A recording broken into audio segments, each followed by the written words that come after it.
নমস্কার বন্ধুরা, আজকে আপনাদের সাথে একটি ইন্টারেস্টিং বিষয় আলোচনা করব, যেটি জানার পর আপনাদের ভারতবাসী হিসেবে গর্বে বুক ভরে উঠবে।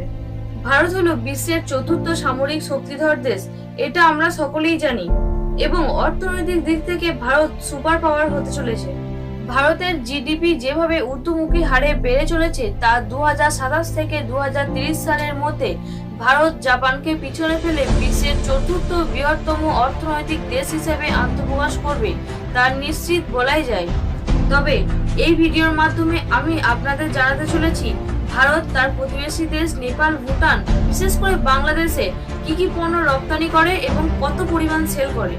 এছাড়া আমি আপনাদের এই ভিডিওর মাধ্যমে জানাতে চলেছি কিসের ভিত্তিতে একটি দেশ ধনী হয়ে ওঠে এবং কোন কারণে গরিব থেকে যায়। পাশাপাশি এও জানাবো কোন বিষয়গুলির উপর ভর করে ভারতের অর্থনীতি বিশ্বের পঞ্চম স্থান অধিকার করলো। এরপর আপনাদের জানাবো ভারতের অর্থনীতিকে মজবুত করতে কোন বিষয়টি সবথেকে গুরুত্বপূর্ণ ভূমিকা পালন করেছে। ভারতের অর্থনীতিকে উন্নত করতে যে বিষয়টি সবথেকে গুরুত্বপূর্ণ ভূমিকা পালন করেছে সেটি হলো মেক ইন ইন্ডিয়া। বাইরের দেশ থেকে ভারত আগের তুলনায় পণ্য কেনা অনেক কমিয়ে দিয়ে মেক ইন ইন্ডিয়ার মাধ্যমে স্বনির্ভর হয়ে উঠেছে। এছাড়া ভারত বাইরের দেশে পণ্য সেল করা আগের তুলনায় বহু গুণ বৃদ্ধি করেছে। এরপর রয়েছে ভারতের পর্যটন। ভারতের অর্থনীতিকে সমৃদ্ধ করতে আর একটি বড় দিক হলো ভারতের পর্যটন শিল্প। ভারত একটি এমন দেশ যেখানে সবকিছু রয়েছে, পাহাড় থেকে সমুদ্র। পৃথিবীর ভূস্বর্গ কাশ্মীর ভারতেই অবস্থিত। ভারতে রয়েছে প্রাচীন স্থাপত্য ও ভাস্কর্যের অপরূপ ভান্ডার। এছাড়া ভারতে রয়েছে শিল্পকলায় ভরপুর বিভিন্ন প্রাচীন মন্দির, যার মধ্যে রয়েছে উড়িষ্যার পুরী জগন্নাথ মন্দির, গুজরাটের সোমনাথ মন্দির, তামিলনাড়ুর রামেশ্বরম, অন্ধ্রপ্রদেশের 64 যোগিনী মন্দির, কোণারকের সূর্য মন্দির, যা দেখার জন্য বছরে লাখ লাখ মানুষ বহির্বিশ্ব থেকে ভারতে ভিড় জমায়, যার মাধ্যমে বছরে ভারত একটা মোটা অঙ্কের টাকা আয় করে। এরপর যে বিষয়টি রয়েছে সেটি হলো ভারতের প্রচুর পরিমাণে মানুষ বিদেশের বিভিন্ন প্রতিষ্ঠানে চাকরি করে, যার মধ্যে শুধু আমেরিকাতেই 15 লক্ষেরও বেশি ভারতীয় চাকরি করে, যা সারা বিশ্বের নজিরবিহীন।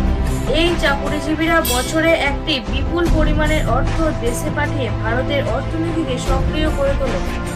এরপর যে বিষয়টি রয়েছে সেটি হলো ভারত বিভিন্ন বিদেশি কোম্পানিগুলিকে ভারতে ব্যবসা করার সুযোগ করে দিয়েছে। আমেরিকা, জাপান প্রভৃতি দেশগুলি ভারতে নানা রকম ব্যবসা বাণিজ্য শুরু করেছে, যার মধ্যে রয়েছে স্যামসাং, সোনি, আইফোন ইত্যাদি। আর এর থেকে ভারত বিপুল পরিমাণে শুল্ক আয় করেছে। এইসব বিষয়গুলির উপর ভর করে ভারত ধীরে ধীরে দেশের অর্থনীতিকে আরো মজবুত করে তুলেছে। এরপর আপনাদেরকে বিশ্বের বড় বড় দেশগুলি কিভাবে ধনী হয়ে উঠেছে সেই বিষয়টির উপর একটি ধারণা দেব। কোন দেশের জিডিপি নির্ভর করে সেই দেশের উৎপাদন ও বহির্বিশ্বের মার্কেটিং এর উপর। দ্রব্য ও পণ্য উৎপাদনের পাশাপাশি বহির্বিশ্বে যত বেশি মার্কেটিং করতে পারবে, অর্থাৎ যত বেশি সেল করতে পারবে, তত বেশি অর্থ দেশে আসবে এবং দেশের অর্থনীতি মজবুত হবে। তবে উৎপাদিত পণ্য বা দ্রব্য শুধু বহির্বিশ্বে বিক্রয় বা সেল করলেও দেশের অর্থনীতি বৃদ্ধি পাবে না। পাশাপাশি বহির্বিশ্ব থেকে পণ্য কেনা কমিয়ে দিয়ে স্বনির্ভরশীল হতে হবে, অর্থাৎ দেশের মানুষের চাহিদা পূরণের জন্য উৎপাদন বৃদ্ধি করতে হবে এবং দেশের উৎপাদিত পণ্য বা দ্রব্য যখন দেশের মানুষের কাছে বিক্রয় করা হবে তখন দেশের অর্থ দেশেই থেকে গেল। পাশাপাশি বহির্বিশ্বে পণ্য সেল করার ফলে প্রচুর পরিমাণ অর্থ দেশের অর্থনীতির সঙ্গে যুক্ত হয়ে দেশের অর্থনীতিকে বাড়িয়ে তোলে। এইভাবে একটি দেশ ধনী হয়ে ওঠে। এরপর আপনাদেরকে জানাবো ভারত বাংলাদেশে কি কি পণ্য ও দ্রব্য সরবরাহ করে। ভারত বাংলাদেশে 500টিরও বেশি ভ্যারাইটিসের পণ্যদ্রব্য সরবরাহ করে, যার মধ্যে রয়েছে বাস, বড় পণ্যবাহী truck, bike, Maruti, tata Sumo প্রভৃতি। আলু, চাল, পেঁয়াজ ছাড়াও অসংখ্য জিনিস। বাংলাদেশে মানুষের ব্যবহৃত 60 থেকে 70% জিনিস যায় ভারত থেকে। ভারত থেকে বাংলাদেশে প্রচুর পরিমাণে তুলো সরবরাহ করা হয়।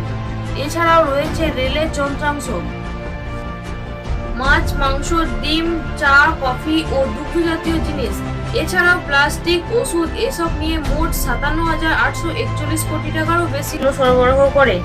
এর থেকেই বোঝা যায় বাংলাদেশ ভারতের উপর কতটা নির্ভরশীল।